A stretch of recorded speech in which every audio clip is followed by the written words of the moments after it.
नमस्कार दोस्तों, मैं हूं दामिनी यादव और आप देख रहे हैं हिंदी की बिंदी।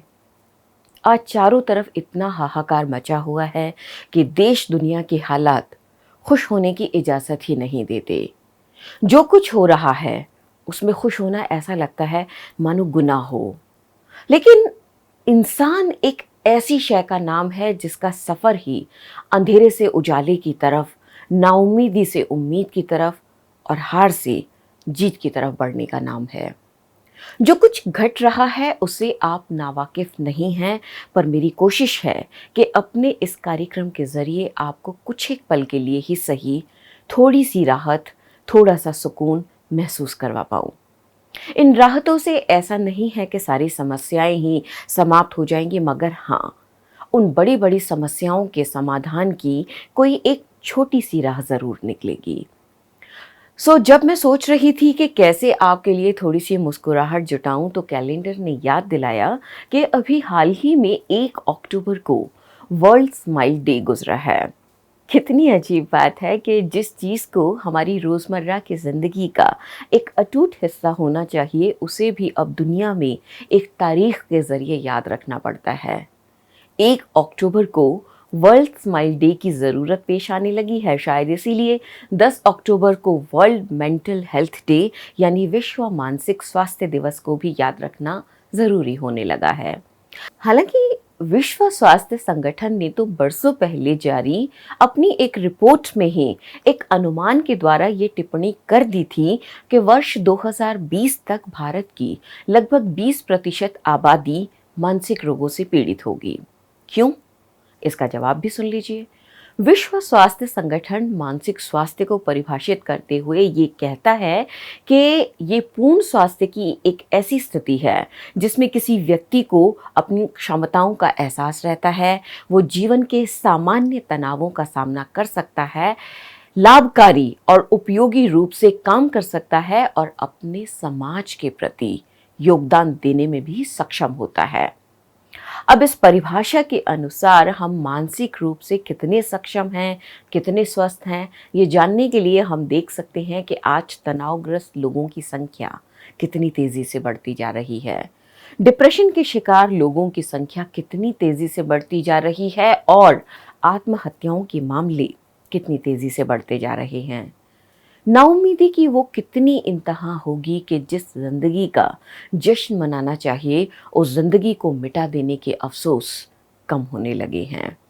रोता, सिसकता, कुचला हुआ, नैतिक और इंसानी मूल्यों से खाली समाज और दुनिया की ऐसी शक्ल हम में से किसी ने भी कब चाही थी। जो इसके जिम्मेदार हैं उन्हें तो जैसे अपनी इस जिम्मेदारी का कोई एहसास तक नहीं है। यकीन कीजिए, उन्हें इस बात से कोई फर्क नहीं पड़ेगा कि मैं या आप जिंदा रहें या मर जाएं। लेकिन हमें अपनी जिंदगी की अहमियत भी समझनी होगी और अपने तंदुरुस्त जहन की भी। आशा उम्मीद की बातें करने की कोई वजह नहीं है, मगर नाउम्मीदी भी किसी समस्या का हल नहीं है। और याद रखिए, जब कोई चोट खाकर भी वो घायल इंसान मुस्कुरा उठता है, तो वही मुस्कुराहट मारने वाले की सबसे बड़ी पराजय होती है, सबसे बड़ी हार होती है।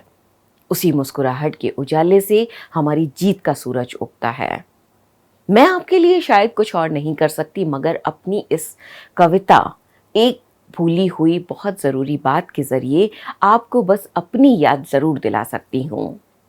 आपके चेहरे पर उम्मीद की एक मुस्कुराहट लाने की कोशिश ज़रूर कर सकती हूँ, ये जानते हुए भी कि ये वक्त तो हालात मुस्कुराहटों के मौसम नहीं हैं। फिर भी मैं ये कोशिश ज़रूर करूँगी। भूली हुई एक बहुत ज़रूरी बात। कोई गीत गुनगुनाए, कई दिन हुए, किसी सफ़र पर जाए, कई दिन हुए, बहुत दिन बीते नहीं पढ़ी कोई किताब, अपना वक्त अपने संग बिताए, कई दिन हुए। होती हूँ रोज तैयार घर से बाहर जाते, पर सच कहूँ खुद को सजाए, कई दिन हुए। रोज दस्तकों की आमद को हूँ तत्पर, पर अपना साथ पाए, कई दिन हुए। कहने को तो कह सकती हूँ कितना कुछ मैं भी, सच कहूँ तो बात है बस यही कि अपनी ज़रूरत खुद को पेश आए। कई दिन हुए, कितनी ज़रूरी है ये बात, बस इतनी सी बात अपने को बताए। कई दिन हुए। चलते चलते बस इतना और कहूँगी कि अपने आप को कभी हारने मत दीजिएगा।